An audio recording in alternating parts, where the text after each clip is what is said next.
I could have my hands going in and the club going up like this, and then I could make the club go back as my hands go more on plane.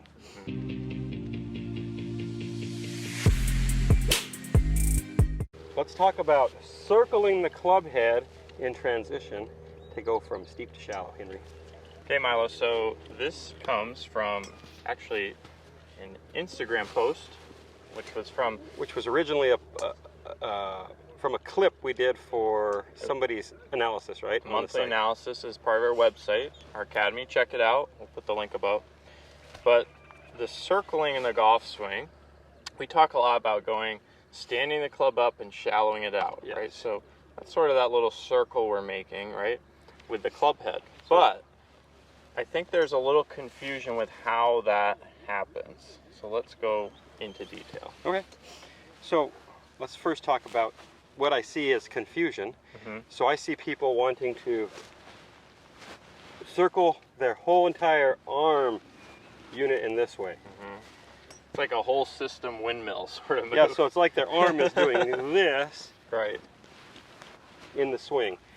When in reality, what we're after here, our hands are still working on this nice plane. They're basically up the plane, down the plane, maybe even a little in and over the plane is my preferred. But I don't want the club to go in and over. I'd like to see the club actually do the opposite of what our hands are doing, kind of. Really? So the club head is actually traveling on a slightly different path. That's what we're getting at here. The head doesn't necessarily go the same exact direction as the hands the whole time. So as I'm swinging back, I could have my hands going in and the club going up like this, and then I could make the club go back as my hands go more on plane. And so a really good drill that I like to use for people is to start off just circling the club with their wrists so they can feel, okay, how much are my hands actually moving? Well, they're just making a little circle here, but my arms are not moving up and down to make that circle happen. So I can create this little circle just with my wrists and keep my arms about the same elevation. And that goes to that doorknob turn video that we've talked about before, which I'll link above as well, and how that can shallow out the club, but also keep the face fairly square. Right? We don't have to open it up to shallow it. But like we were saying, I think a lot of people get in this thought that they have to shallow the club with their arms and get the club back behind us with our arms. But the problem is when you do that, it's going to be hard to hit the golf ball consistently from a position like that, don't you think? Could be. You know, your arms are getting a little bit too sucked across you. Your right arm's getting a little bit more behind you than we'd probably want it. The other thing I find is that when people start doing that, not only can it get a little behind you, but because the hands drop so much, the low point becomes an issue. Right? Ball first contact becomes an issue. This club actually isn't up enough. It gets too low to the ground. And now how are we going to get that club coming on a slightly downward angle of attack? So with this wrist angle bent back, because our hand is still on this plane, this upward plane, the club actually stays up as well. It doesn't necessarily have to drop way down. We're not super advocates of shallowing it to the extreme where the shaft is actually pointed way, way outside the ball. I would almost prefer the shaft to stand up and then shallow out right to the plane of the ball, not way outside of it. It can get a little outside of it because there will be some amount of lowering, but my preference would be to shallow it right onto it, basically, and then I just turn it into it. I don't have to, because if it gets way out like this, now I've got to do some magic to get to that ball, because this is not going, this is going out there, not there. I think of a guy like Justin Thomas, recent PGA champion, and he's got very upright swing, right, which can be great for major championships, we know, especially out of the rough and stuff. But even as high up as that club is in transition, he still has that bit of a circle at the top, because he leaves it up and his wrists make that little motion, right? But the club isn't going down to the ground. His arms aren't going straight down. No. Right? It's more or less the hands and arms are dropping and turning with his body. Yes. They're kind of going along for the ride. I would say yes. They're not, they swing independently, but they don't get their energy from themselves. So they don't do this. Yeah. They get energized by what this is doing. Yeah. Now some of you that are watching may have had a lesson with me, and we've talked about this, where if you do some of the drills we talk about on our site, let's say the pump drill or any of the reflexing stuff, it happens when we do that, the hands and arms happen to just move down because of that sitting and starting to unwind. My hands aren't dropping because I put them there. They drop because I'm actually lowering my whole center. Your whole mass comes down a little bit and pivots. Yeah. And then these catch the energy, and they do actually accelerate and go faster than this goes. Right. Which is why I would say there is some confusion out there, because you can look at gears and say, oh, okay, these go faster. Yeah. But why? And I'd say it's because they catch the energy. It's like when I throw, I don't do this. My arm catches that energy, and it becomes energized, and it goes really fast. Right.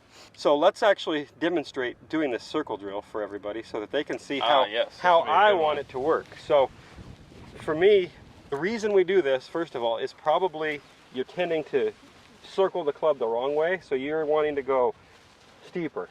So we're going to have you make some circles, and I would just have you just sit here and circle the club a few times. Can you turn to the camera and do that? So I want you guys to note that his hands are relatively in the same spot, yet the club is still traveling, the club head is traveling a long distance. Yes. And so I like to start people with make a little backswing and then just sit here and make some circles, and then about the fourth or fifth circle we're going to turn and make a swing, no ball. And then once we can do that, we're going to do a couple and we're going to hit the ball. Don't worry about how you hit it. I hooked that. For many of you, that would be a welcome thing, to actually hit one that turned left.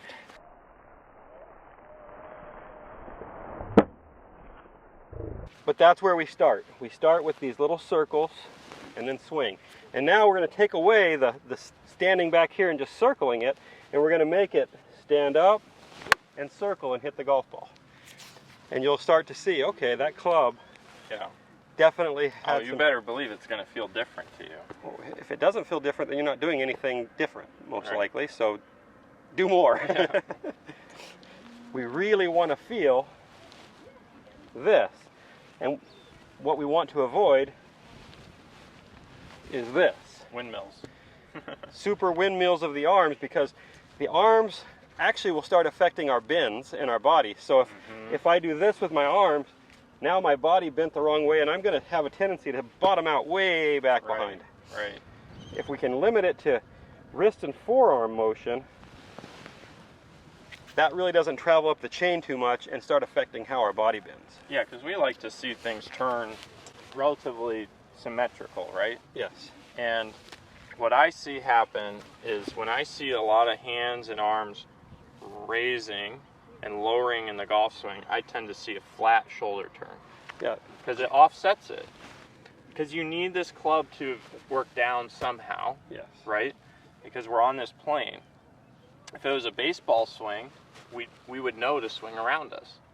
So something needs to change to get us down. But a lot of you guys change with this to make that happen, versus using our turn in our bends and still swinging around us. Yeah. So the lowering, I think, gets a little confusing sometimes, because they're trying to lower the club with their hands and arms, and then their shoulder plane's pretty flat. That's why added hip flexion, the squeeze video we did, is actually so important, because you lower the club by flexing, not by necessarily lowering your arms. Now, there are players on tour, you can always find the odd one that breaks the rules because they used a different matchup. You can match anything up. It's just harder. And sometimes less dynamic. So we're trying to do things efficient. So I would prefer to see the club's mass getting behind you with just how your forearms and wrists are working, and your body being just very symmetrical. It just turns and turns, and you put force into the right, left, and you're just turning nice and natural. I think. Okay. All right, Milo, I got to do a circle. Okay, do some circles for me. So there we got the club circling.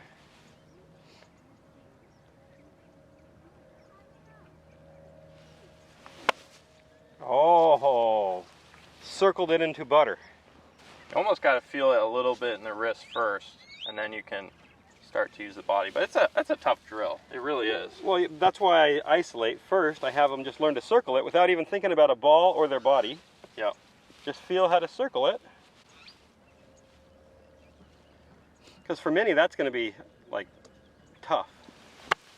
Ooh, that was actually really good. I chunked it here, but that one when I did it, I got down and flexed a little bit more. Yeah, it was good.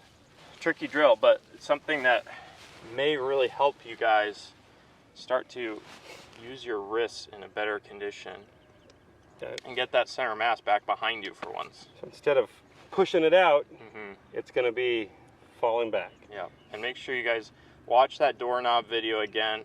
This drill will go right in line with that. So I'll link that video so you can watch that at the end of this.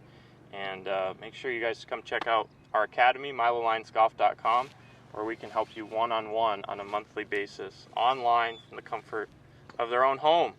Heck yeah. Sweet.